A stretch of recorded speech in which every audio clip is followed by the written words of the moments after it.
সবজি কার না ভালো লাগে, আর যদি হয় বাপের বাড়ির সবজি তাহলে তো লাজবাব। মানে মেয়েরা যখন বাপের বাড়ি থেকে শ্বশুর বাড়িতে আসে তখন মা বাবা বাড়ির সবাই আয়োজন করে দেয়, মানে মেয়ের শ্বশুর বাড়িতে নিয়ে যাওয়ার জন্য কি দেওয়া যায় না দেওয়া যায়। তো ঠিক আমারও তেমনই, দেখো বাড়িতে যখন আসছি তখন আমার বাড়ি থেকে, মানে আমার বাপের বাড়ি থেকে কত কি পাঠিয়েছে। দেখো কত রকম সবজি। এটা হচ্ছে কি মাসি কোথায় হচ্ছে কাকু বাপি, হ্যাঁ এগুলো সবাই জোগাড় করে দিয়েছে আর কি। এগুলো হচ্ছে আমাদের গাছের থোর, গাছের মোচা।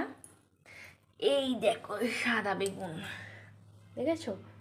শীতকালে আমাদের তো সবজি খুবই ভালো লাগে। আর এই দেখো টমেটো, আর এই যে গ্রিন কালারটা, কত রকমের সবজি আছে, টাটকা সবজি। আর এইদিকে একটা জিনিস দেখাই, ফল। ফলগুলো বাপের বাড়ি থেকে নিয়ে এসেছি। নাতি ফল খেতে ভালোবাসে, নারকেল ডাব খেতে ভালোবাসে, তো ডাব এত কিছু পাঠিয়েছে।